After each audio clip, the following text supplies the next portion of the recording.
안녕하세요. 이 이야기는 가족 속에서 이름 없는 희생에서 있는 사람이 되려 한 여인의 이야기입니다. 아무도 없는 거실에 홀로 앉아 있었다. 오래도록 눌러 앉았던 흔적만이 벽과 바닥에 남아 있었고 찬 바람은 비어 있는 틈 사이로 스며들었다. 소리 없는 공간은 묘하게 낯설었지만 동시에 이상하리만큼 편안했다. 생각해보니 이 집에서 편안함을 느껴본 게 얼마만이었는지 기억도 나지 않는다. 조카 가족이 여행에서 돌아오기로 한 시간이 다가오고 있었다. 나는 기다렸다. 어떤 기대도 후회도 없이 그저 오늘만큼은 나 자신을 위해 침묵을 지키고 싶었으니까. 문이 열리고 익숙한 소리가 들렸다. 아이들의 웃음, 바닥을 긁는 캐리어 바퀴, 그리고 곧 멈춰버린 발걸음들. 그들이 거실을 마주한 순간 시간이 잠깐 멈춘 것 같았다. 고모, 이게 다 뭐예요? 왜 이렇게 집이 비었어요? 짐 정리했어. 내일 이사 나가려고. 이사요? 갑자기요? 목소리엔 놀라움보다 당혹스러움이 묻어 있었다. 나는 조용히 웃었다. 그렇게 갑자기 받아들이게 될 줄은 몰랐겠지. 하지만 이건 갑작스러운 게 아니었다. 너무 오래, 너무 많이 참아왔던 것들의 끝이었으니까. 그럼, 저희는요? 어디로 가야 하죠? 그건 너희가 결정할 일이야. 나처럼. 그 말을 하는 순간 목이 뜨거워졌다. 이 말을 꺼내는데 20년이 걸렸다. 이 집은 제가 벌어 산 집이다. 벽지 하나, 가구 하나, 제 손으로 고르고 닦고 고쳐왔다. 그런데 어느 순간부터 제 자리는 점점 작아지고 제 목소리는 점점 작아져야 했다. 더는 그렇게 살 수 없었다. 고모, 저희랑 상이라도 하지 그랬어요. 그 말을 듣는 순간 속으로 웃음이 나왔다. 상이라는 단어, 참 오랜만에 듣는 말이었다. 하지만 그건 언제나 그들끼리만의 상이었다. 난 그저 통보를 받았을 뿐이다. 저녁 시간, 손님 초대, 청소 스케줄, 모든 게 그들 기준이었으니까. 이젠 나도 나한테 물어보고 살기로 했어. 말이 끝났을 때 어딘가에서 시계 초침 소리가 또렷이 들리는 것 같았다. 그 소리는 마치 내 인생의 새로운 시간이 시작된다는 걸 알려주는 소리처럼 느껴졌다. 나는 그 자리에 그대로 앉아 조용히 눈을 감았다. 오늘 이 집에서의 마지막 밤, 처음으로 내가 주인이 된 기분이었다. 이제 몇 주 전으로 돌아간다. 요즘도 새벽 5시 반이면 저절로 눈이 뜬다. 알람은 필요 없다. 몸이 먼저 반응하니까. 그건 오랜 세월 쌓인 습관이었다.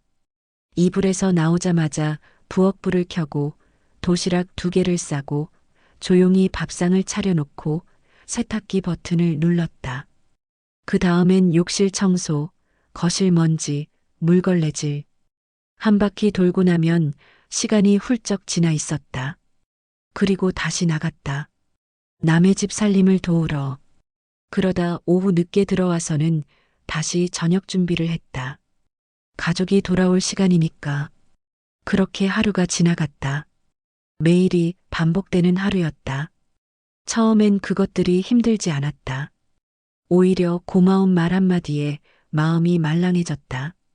아이들이 안아주며 웃어줄 때, 따뜻한 밥 한 그릇을 기쁘게 먹어줄 때, 그 순간들이 저를 붙잡아줬다.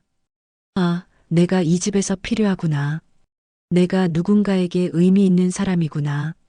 그렇게 믿었다. 그런데 언제부터였을까? 고마움보다 기대가 먼저였고 부탁보단 지시가 앞섰다. 말투가 바뀌었고 눈빛이 차가워졌다. 무엇보다도 내가 쉬고 있다는 사실에 눈치를 줬다. 잠깐 TV를 보다가도 책을 들고 앉아 있다가도 조용히 다가와 말했다. 아침에 너무 시끄러웠어요. 내일은 좀 조용히 움직여주세요. 고모, 저녁 준비는 6시 정각에 부탁드려요. 애들 스케줄 맞춰야 하거든요. 그 말들 속에 감사나 배려는 없었다. 고모라는 호칭은 남아 있었지만 그 의미는 이미 사라졌다는 걸 느꼈다. 무언의 고용인처럼 말없이 일하고 감정 없이 받아들이고 조용히 뒷바라지하는 사람. 그게 제가 되어버렸다. 그 사실을 인정하기까지 꽤 오랜 시간이 걸렸다.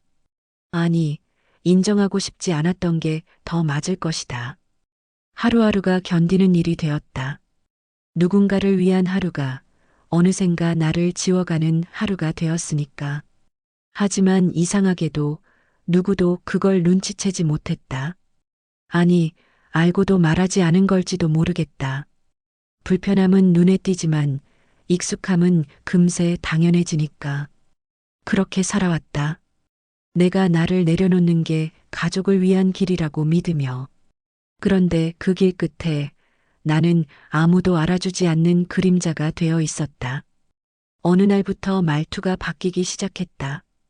예전엔 고모, 이거 부탁드려요라던 말이 고모, 이거 해주세요로 바뀌었고, 나중엔 이거 하셔야 해요로 굳어졌다.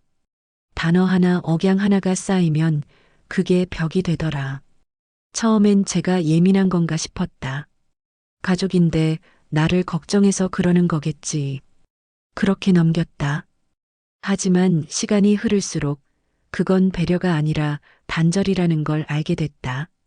나와의 거리를 만들기 위한 말투였다. 식탁에 앉을 자리는 정해져 있었고 내 자리는 가장 모서리 쪽. 아이들 옆자리는 며느리 몫이었고 가운데는 조카가 앉았다. 그 배치는 마치 암묵적인 서열 같았다.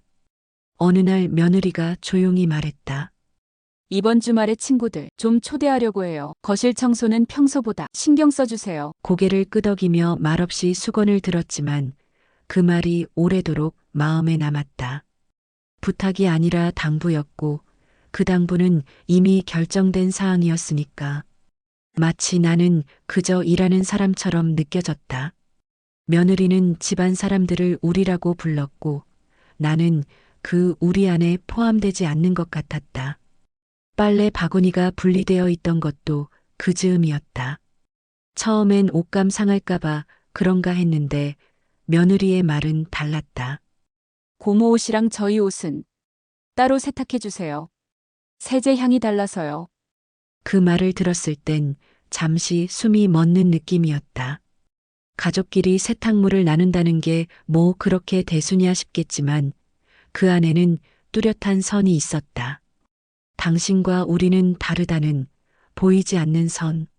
말은 부드러웠지만 태도는 단호했고 나는 더는 항변할 힘도 없었다. 스스로 합리화하며 넘겼다.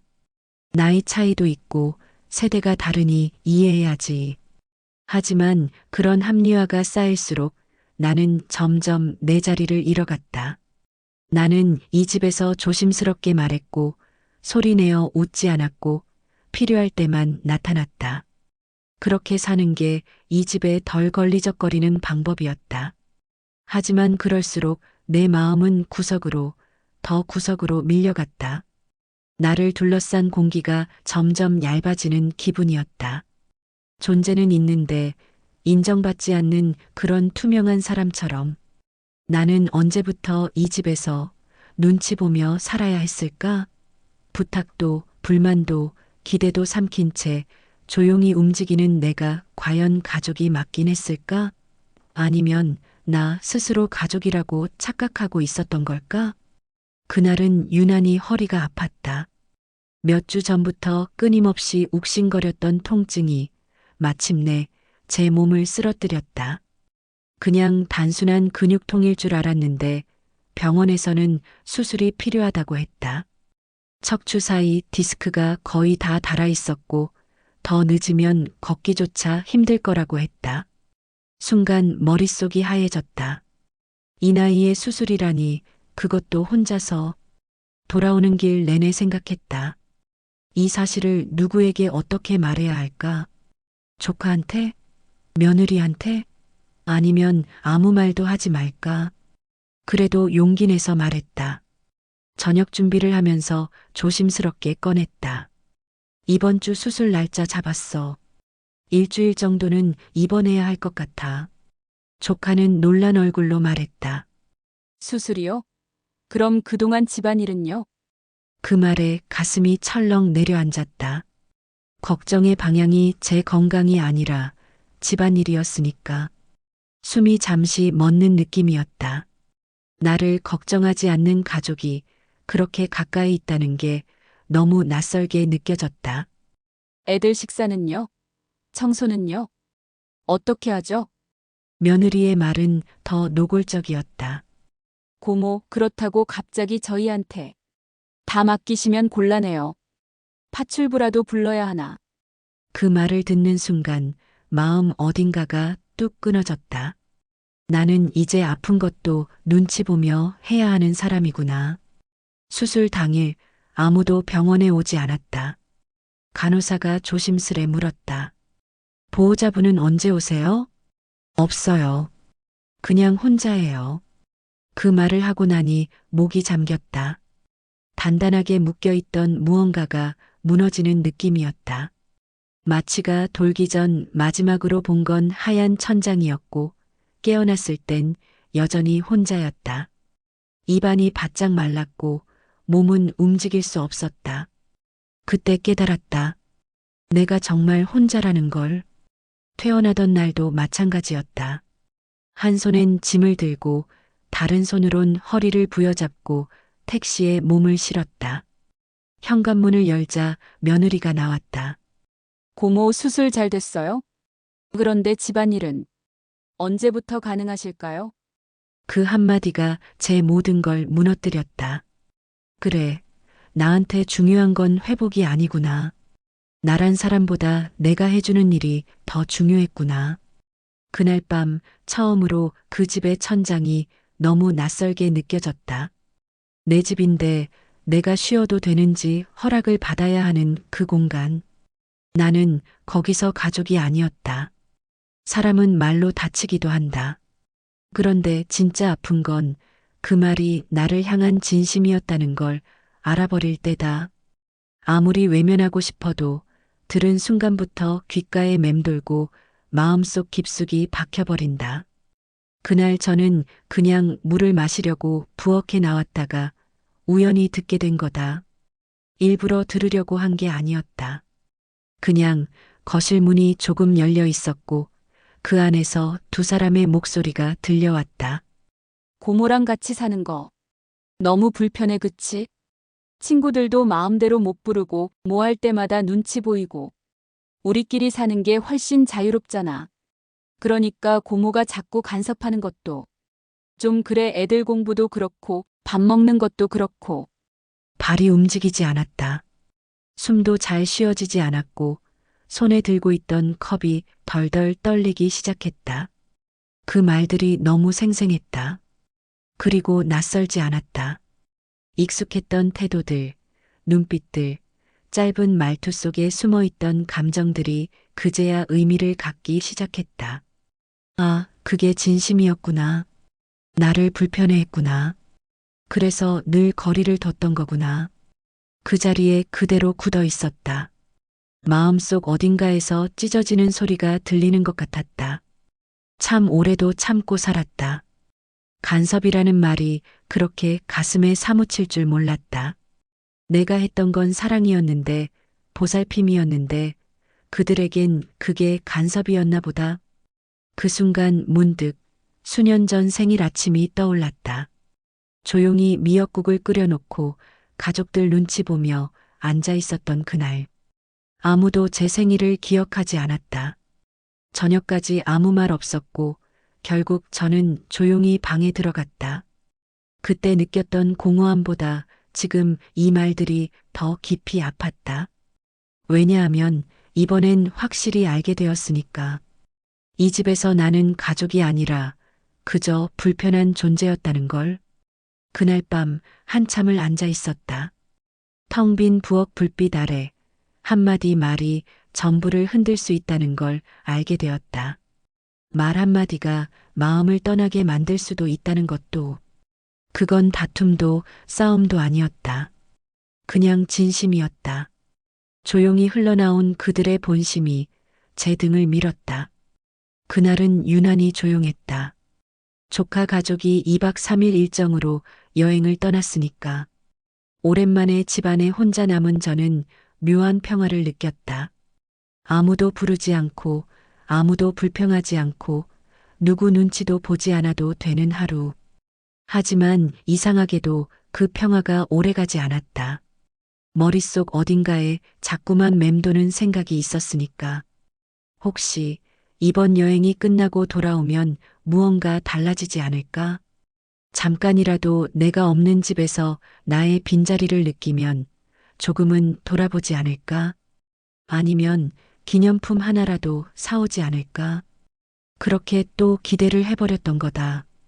세탁기를 돌리고 혼자 밥을 먹고 밤이 되자 조용한 집에 앉아 스스로를 다독였다. 이제는 바라는 거 없자고, 이미 충분히 실망했잖아 하고. 그런데 마음 한구석은 그 말을 믿지 않았다. 희망은 항상 아주 작은 구멍을 타고 스며드는 법이니까.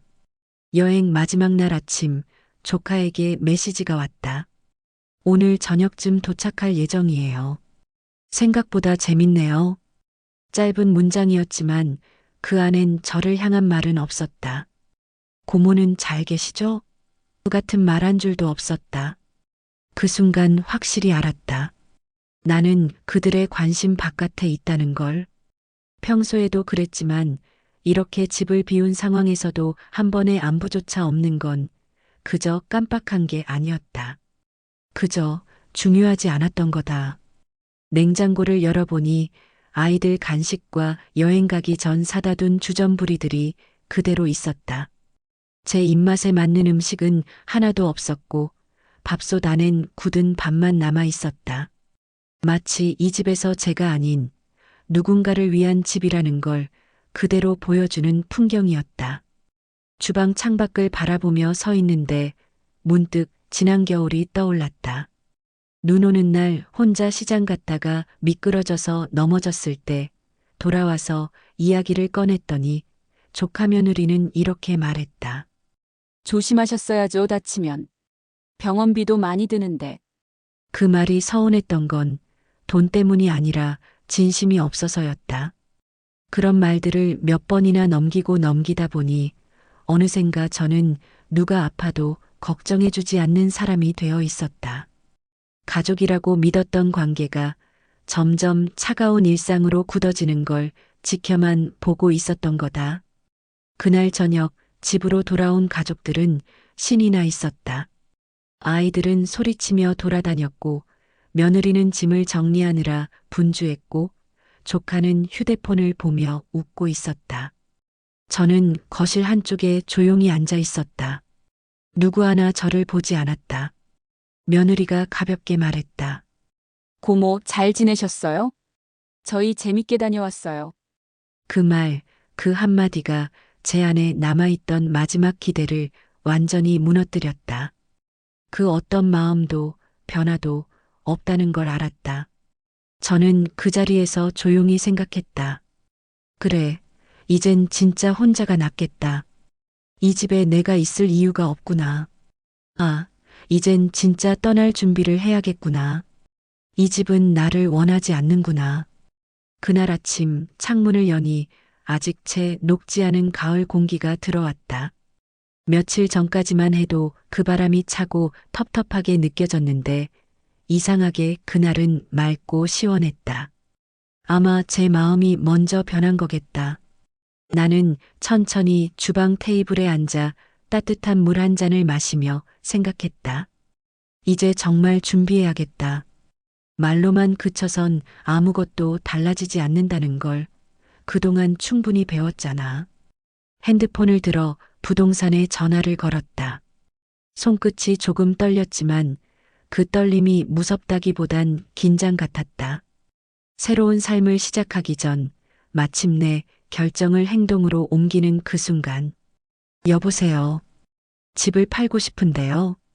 상대편 중개인은 정중했다. 주소를 묻고 상태를 확인하고 매물 사진을 찍겠다고 했다.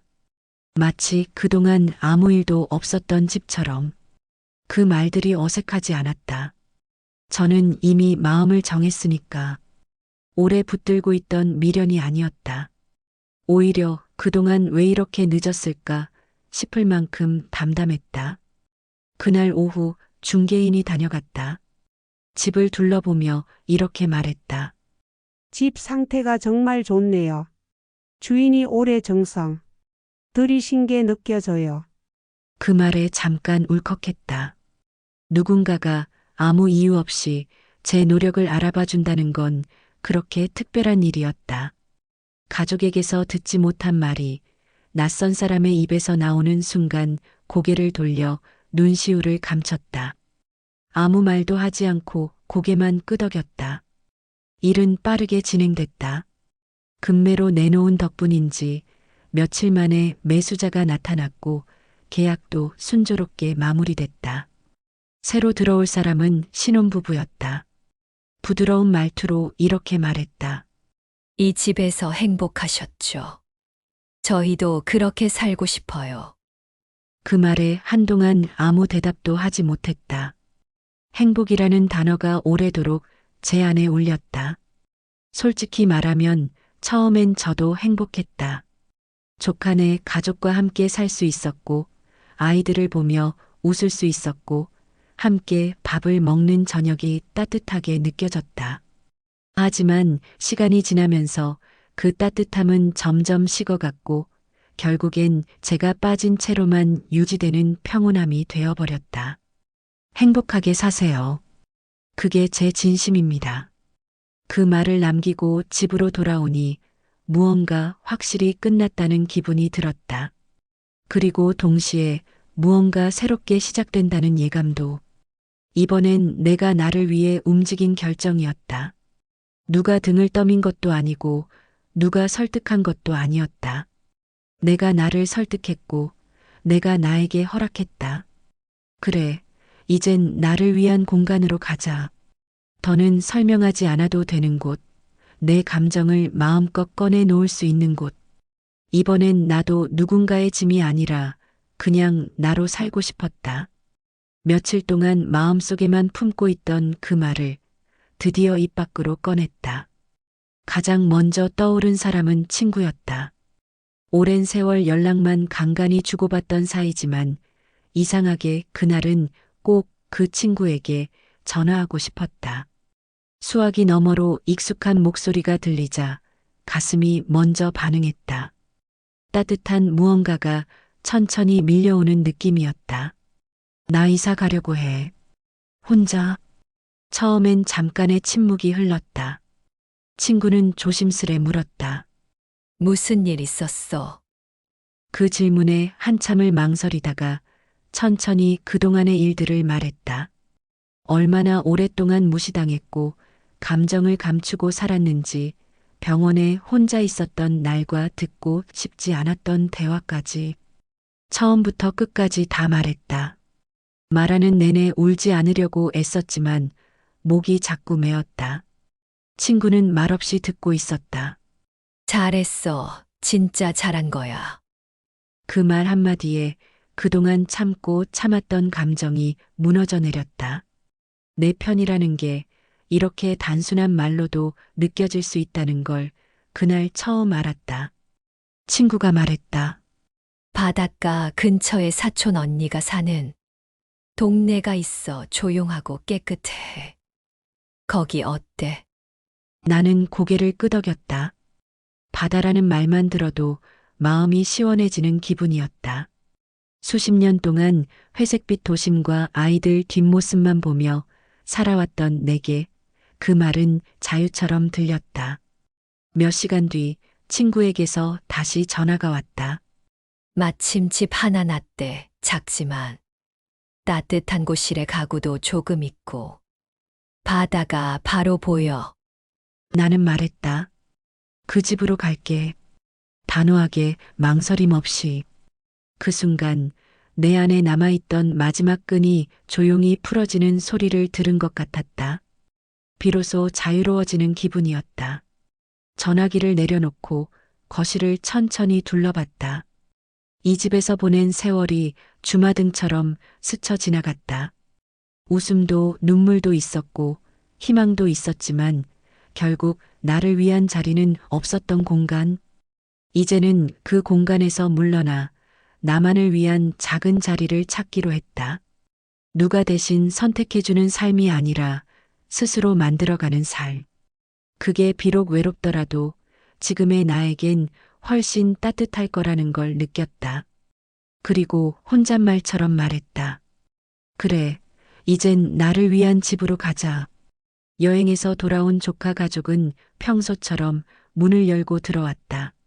아이들은 신나게 떠들었고 며느리는 짐을 옮기며 거실을 빠르게 훑어봤다. 하지만 곧 분위기가 달라졌다.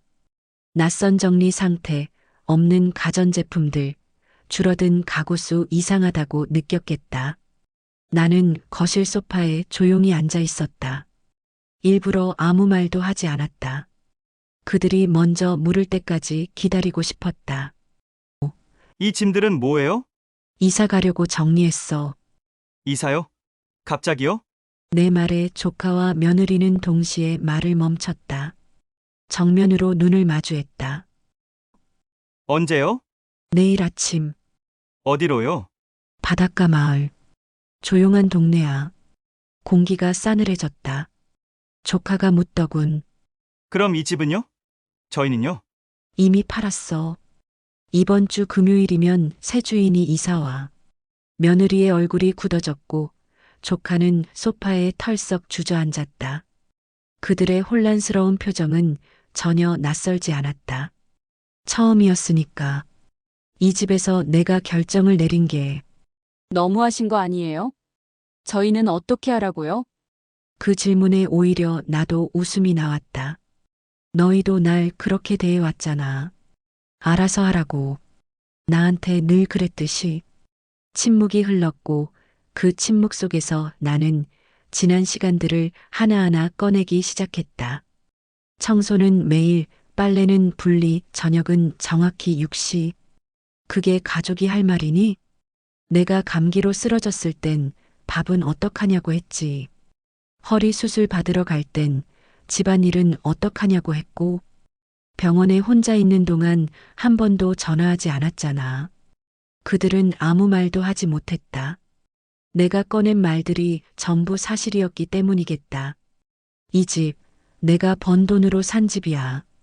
결혼하고 들어와선 전기세, 관리비, 생활비 낸 적 한 번이라도 있어? 며느리가 중얼거리듯 말했다. 고모가 안 받으셨잖아요. 안 받겠다고 한 적 없어. 말조차 못 꺼내게 만들었지. 그럼 계산적인 사람 된다고 했으니까. 그동안 묵혀두었던 말들이 한꺼번에 터졌다. 나는 화내지 않았다. 오히려 차분했다. 준비된 말이었고 마음속에 오래 품고 있던 진심이었으니까. 너희가 요양원 이야기한 거 다 들었어. 불편하다, 간섭이다, 눈치 보인다, 내가 없는 게 더 낫겠다고. 조카의 눈빛이 흔들렸다. 하지만 미안하다는 말은 들을 수 없었다. 대신 이런 말을 꺼냈다. 고모 그럼 그 집 판도는 어떻게 하실 거예요? 그 한마디에 모든 게 끝났다. 걱정은 내 삶이 아니라 돈이었다. 난 담담히 말했다. 내가 벌어서 산 집이니까 내 인생에 쓸 거야. 그 순간만은 나는 누군가의 고모도 가족도 아니었다. 그냥 나 자신이었다. 그리고 처음으로 진짜 내 삶의 주인이 된 느낌이었다. 이사 당일 새벽 어김없이 5시 반에 눈이 떠졌다. 오랜 시간 다져진 몸의 리듬은 쉽게 바뀌지 않았다. 그런데 오늘은 다르더군.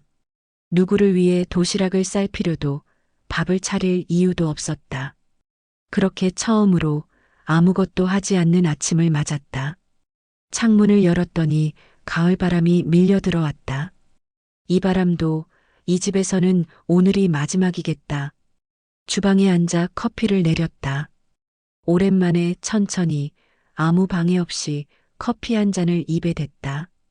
그 따뜻한 맛이 생전 처음 내 마음을 위로해주는 듯 했다. 이제야 나도 내 아침을 가지는구나. 이삿짐 트럭이 도착했을 땐 이미 모든 짐이 박스에 정리되어 있었다. 옷 몇 벌, 오래된 가전제품, 몇 개 안 되는 소품들. 정작 내 물건은 손가락으로 셀 수 있을 만큼밖에 없더군. 그걸 바라보며 한참 멍하니 섰다. 이 집에서 30년을 살았는데 나는 뭐 하나 가진 게 없었구나. 이삿짐 아저씨가 말했다. 짐이 정말 적으시네요. 30년 사셨다면서요? 그러게요. 제 걸 거의 안 샀거든요. 가족들 것만 늘어났죠. 그 말에 아저씨는 잠시 조용해졌다. 그리고 조심스럽게 덧붙였다. 이제는 많이 사세요. 본인을 위해서요. 짐을 옮기고 나자 거실은 텅 비었다. 매트만 남은 바닥, 벽지에 희미하게 남은 액자 자국들. 그 흔적 하나하나가 나를 지나온 시간처럼 느껴졌다. 나는 마지막으로 내 방을 둘러봤다. 가장 작고 창문도 없는 방. 그 안에 내가 있었고, 내가 감춰졌고, 내가 잊혀졌다. 현관문 앞에서 마지막 신발을 챙기는데 조카 가족이 문 밖에 서 있었다. 아무 말 없이 조카가 물었다. 정말 가시는 거예요? 그래, 가야지. 그 말이 끝나자 며느리는 차갑게 돌아섰고 아이들만 눈을 깜빡이며 내게 인사했다. 할머니 언제 또 봐요? 할머니는 지금부터 행복해지러 가는 거야. 너희도 건강해야 해. 그렇게 말하며 아이들의 손을 꼭 잡아줬다. 그 손을 놓는 순간 내 안에서 무언가가 툭 하고 떨어졌다. 슬픔이 아니라 해방에 가까운 감정이었다. 문을 닫고 돌아섰을 때 이 집이 두 번 다시 내 삶을 지배하지 않기를 바랐다. 이제 나는 누구의 고모도 누군가의 수발자가 아닌 박순으로 살아가야 하니까. 이삿짐 차가 멀어질수록 집도 작아졌다. 거울처럼 비치던 창도 내가 매일 닦던 현관문도 점점 멀어졌다. 하지만 가슴은 이상하리만치 편안했다. 그 순간 혼잣말처럼 내뱉었다. 잘 가라, 박순이의 과거야. 울진에 도착한 건 늦은 오후였다. 차창 밖으로 스치는 푸른 산과 바다, 그리고 어디선가 흘러드는 멸치 냄새. 한참 동안 말없이 창밖만 바라봤다. 여기야, 순이야. 내가 앞으로 살 집. 마당 딸린 작은 주택 담쟁이가 벽을 감싸고 있었고 창문에는 바닷바람에 살짝 흔들리는 커튼이 드리워져 있었다. 집 앞에 서 있는 그 순간 나도 모르게 눈물이 핑 돌았다. 이곳이 이젠 내 집이구나. 현관문을 열자 향긋한 나무 냄새가 코끝을 스쳤다. 집 안은 작지만 정갈했고 냉장고엔 경이가 넣어놓은 반찬들이 가지런히 정리되어 있었다. 혼자 사는 사람 냉장고 치고 너무 따뜻하지 않아? 혼잣말처럼 중얼이며 웃었다. 아리를 풀어놓자마자 녀석은 집안을 이리저리 뛰어다녔다. 소파 위에 오르더니 꼬리를 흔들며 내 얼굴을 바라보더군. 너도 좋아? 내가 묻자 아리는 낑하고 짧게 울었다. 그날 밤 첫 번째 밤을 맞았다. 처음으로 나만의 방, 나만의 이불, 그리고 나만의 침대. 불을 끄고 누워 천장을 바라보니 바깥에서 파도 소리가 들렸다. 처음엔 낯설었지만 어느새 자장가처럼 들리더군. 그동안은 밤이면 늘 누군가의 한숨, 짜증, 알람 소리에 귀를 곤두세워야 했는데 이젠 그럴 필요가 없다는 걸 실감했다. 눈을 감기 전 조용히 속삭였다. 박순이 잘 왔어. 진짜 잘했어. 그 말 한마디에 눈가가 다시 촉촉해졌다. 이건 후회나 미련이 아니라 스스로를 토닥이는 말이었다. 그날 밤은 깊고 평화로웠다. 오랜만에 무거운 짐 하나 없이 잠들 수 있었던 밤. 내 인생에서 처음으로 내가 주인인 하루가 그렇게 시작됐다. 햇살이 부드럽게 커튼 사이로 스며들었다.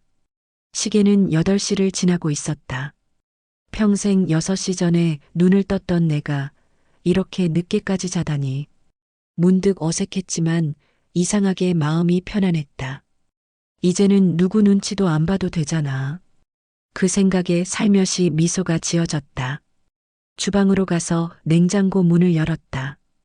경희가 챙겨준 반찬들, 그리고 내가 어제 사둔 달걀, 두부, 고추장이 정갈하게 놓여 있었다. 오늘은 내가 좋아하는 걸로 오직 내 입맛만 생각해서 밥상을 차리기로 했다.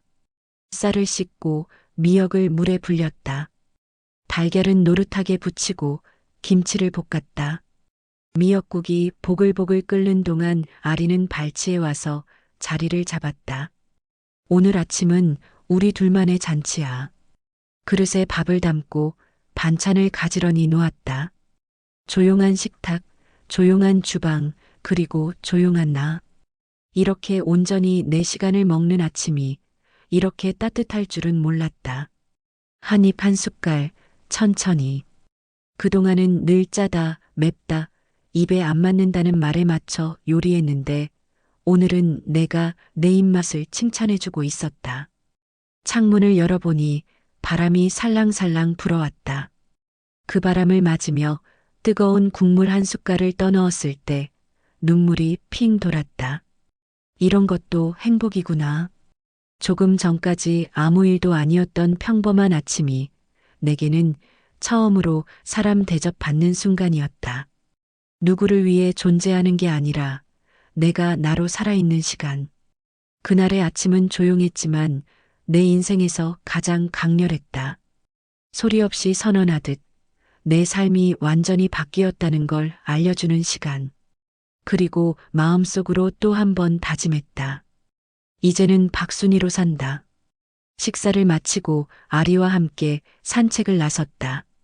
어젯밤 창밖으로만 들리던 파도 소리가 오늘은 훨씬 가까워졌더군. 조용한 골목길을 따라 걷다 보니 작은 방파제 너머로 바다가 시원하게 펼쳐졌다. 이 바다 진짜 내 일상 속에 있는 거구나. 아리는 모래사장을 신나게 뛰어다녔고 저는 모처럼 마음 놓고 하늘을 올려다봤다. 푸른 하늘 아래 내가 있다는 게 왠지 조금씩 실감나기 시작했다. 그때였다. 바닷가 벤치 옆에 앉아있던 어떤 할머니가 저를 보며 환하게 웃었다. 새로 오신 분이시죠? 아, 네. 어제 이사 왔어요. 그럼 잘 오셨어요. 여긴 공기도 좋고 사람들도 참 좋아요. 혼자 사세요? 예, 강아지랑 같이요. 할머니는 제 말을 듣더니 눈을 동그랗게 뜨며 고개를 끄덕였다. 아이고, 우리랑 똑같네요. 여긴 혼자 사는 사람들이 많아요. 그래도 하나도 안 외로워요. 다 가족 같거든요. 그 말에 이상하게 가슴이 뭉클해졌다. 도시에선 아파트 현관에서 누굴 마주쳐도 인사 한마디 없이 지나가던 날들이었는데 이곳에선 처음 보는 사람도 먼저 다정히 말을 걸어주다니. 그 따뜻한 한마디가 어쩌면 그 어떤 사과보다 더 위로처럼 느껴졌다. 혹시 김장할 줄 아세요? 그럼요. 30년은 했죠. 다음 주에 우리 김장하는데 같이 해요. 끝나고 전도 부쳐 먹고 노래도 해요. 정말요? 정말요?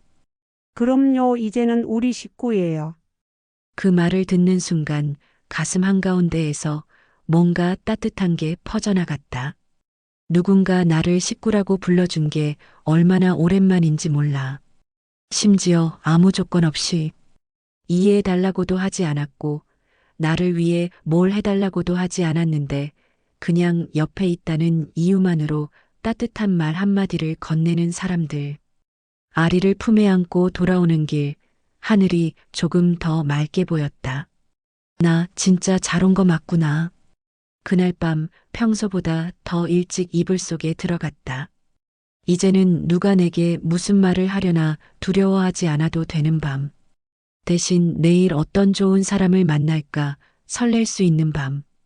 이웃이 건네준 그 따뜻한 한마디 덕분에 나는 처음으로 내가 환영받는 존재라는 걸 느낄 수 있었다.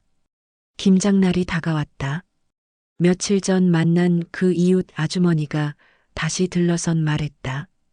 준비는 다 됐어요. 아침 9시에 마을회관에서 봐요. 그 말을 들은 후부터 마음이 조금씩 설레기 시작했다. 낯선 사람들 틈에 섞인다는 게 예전엔 두려웠는데 이번엔 왠지 괜찮을 것 같았으니까. 김장날 아침 장갑을 끼고 앞치마를 둘렀다. 거울 앞에 선 제 모습이 낯설 만큼 단단해 보였다. 가자, 박순이. 오늘은 누군가를 위해 해주는 게 아니라 함께 하는 거야. 회관에 들어서자 여러 할머니들이 이미 분주히 움직이고 있었다. 김치 속을 푸짐하게 만들고 절인 배추를 하나하나 정성껏 씻고 처음엔 어색했지만 이내 저도 자연스럽게 끼어들었어요. 할머니, 배추는 이쪽이에요. 아이고 손 빠르네. 어디서 오셨어요? 인천이요. 얼마 전에 이사 왔어요. 우리랑 딱 맞는 분이네. 서로 모르는 얼굴인데 눈빛만으로 마음을 알아채는 분위기였어요. 어느새 웃음소리도 나왔고 저쪽은 맡아줘요. 이거 맛 좀 봐봐요 간 맞는지. 내게 역할이 주어졌고 필요로 하는 말이 들려왔어요. 정우가 지나고 김치전이 부쳐졌어요. 들기름 냄새가 풍겨오고 막걸리가 돌고 모두가 바닥에 빙 둘러 앉아 김치를 나눠 먹었어요. 그 순간 마음속에서 이렇게 말하고 있었어요. 나 지금 여기에 잘 어울리는 사람 같아. 누구의 시중도 아닌 누구의 허락도 기다리지 않는 그저 나로서 존재하며 함께하는 시간이었죠. 돌아오는 길 옆집 아주머니가 말했어요. 순희 씨, 우리 다음 주에 감자 심을 건데 같이 할래요? 좋죠. 저도 그런 거 좋아해요. 내가 먼저 손 내밀지 않아도 누군가 내 옆에 다가오고 이번엔 나도 그 손을 기꺼이 잡았어요. 사람이 무섭기만 했던 시간이 있었죠. 그 시간들을 지나 이제는 누군가에게 다가갈 용기가 생긴 거예요. 그날 밤 잠들기 전 문득 생각했어요. 나는 점점 내가 되어가고 있구나. 그날은 유난히 바람이 따뜻했어요. 아리랑 바닷가 산책을 마치고 돌아오던 길, 낯익은 그림자가 집 앞에 서 있었어요. 준서였죠. 조카 얼굴을 보는 건 참 오랜만이었어요. 낯설 만큼 말랐고 눈빛은 한결 조용해져 있었죠. 고모, 오랜만이에요. 말끝이 묘하게 떨렸어요. 예전 같았으면 먼저 등을 다독이며 웃었겠지만 나는 그저 고개만 끄덕였어요. 거실에 들어와 마주 앉았는데 둘 사이엔 잠깐 정막이 흘렀어요. 여기 공기가 다르네요. 조용하고 좋아요. 응. 조용하니까 마음이 편해. 조카는 바닥만 보다가 조심스럽게 말했어요. 요즘 저희 많이 힘들어요. 장모님 댁에서 지내는데 생각보다 쉽지가 않더라고요. 아이들도 낯설어하고 수경이도 자주 눈치 보이고. 그 말이 놀랍진 않았어요. 언젠가는 오게 될 반응이었으니까요. 겪어봐야 아는 거지. 나도 그랬어. 조카는 고개를 숙였고 잠시 머뭇거리더니 또 입을 열었어요.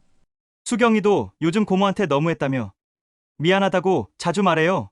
아이들도 자꾸 고모 얘기해요. 할머니 보고 싶다고. 그 말을 들으며 마음 한편이 일렁이긴 했지만 더는 흔들리고 싶지 않았어요.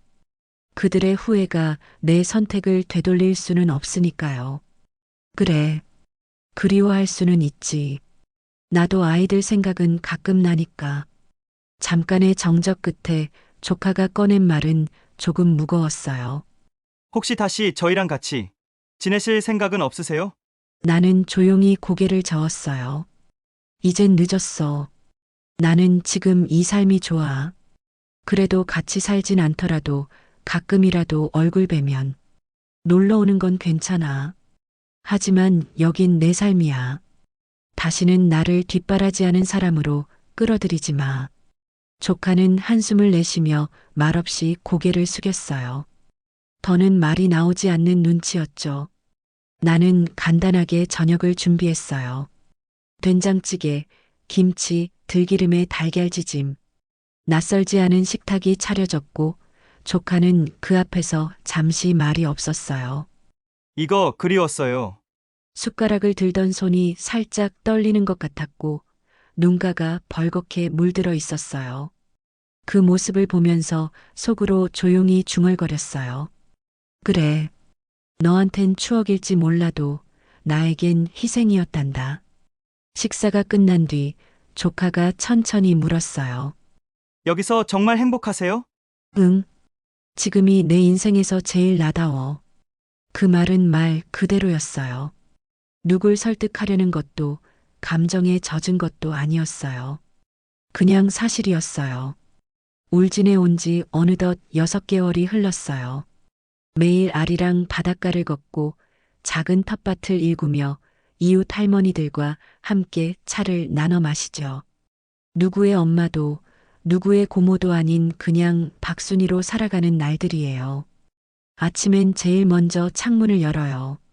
바다바람이 커튼 사이로 살며시 스며들고 바깥에서는 갈매기 소리가 들려와요. 예전 같았으면 아이들 도시락 싸느라 정신없었겠지만 지금은 커피를 내리며 제 아침을 준비해요. 된장찌개엔 내가 좋아하는 애호박을 듬뿍 넣고 김치는 아삭하게 담가요. 식탁 위엔 혼자 먹기 아까운 정성스러운 한 끼가 놓이고 나는 그걸 바라보며 웃어요. 이제야 알겠어요. 혼자여도 이토록 따뜻한 순간이 있다는 걸. 며칠 전엔 시장에서 아주머니 한 분이 그러시더라고요. 혼자 사시는 거 안 외로우세요? 아니요, 전혀요. 지금이 오히려 좋아요. 이제는 혼자라는 말이 더 이상 슬프지 않아요. 그건 자유라는 이름을 가진 또 하나의 기회니까요. 얼마 전에는 손녀들이 손편지를 보냈어요. 고모 할머니, 여름 방학에 놀러 가도 돼요? 읽으며 웃음이 났어요. 이제는 당연하지 않다는 걸 이 아이들도 조금씩 배우는 거겠죠. 그래서 이렇게 답장을 썼어요. 놀러 오는 건 하루면 좋겠구나. 엄마 아빠랑 꼭 같이 오렴. 예전처럼 모든 걸 떠맡는 건 이제 하지 않을 거예요. 나는 더 이상 누군가의 희생으로 살아가는 사람이 아니니까요. 저녁 무렵 텃밭에서 상추 몇 장을 따다가 아리밥도 챙겨주고 스스로를 위한 저녁도 차려요.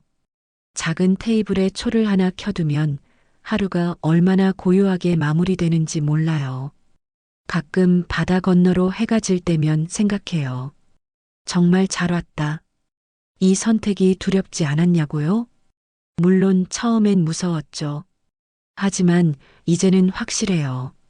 내 삶은 이제야 진짜 시작됐다는 걸.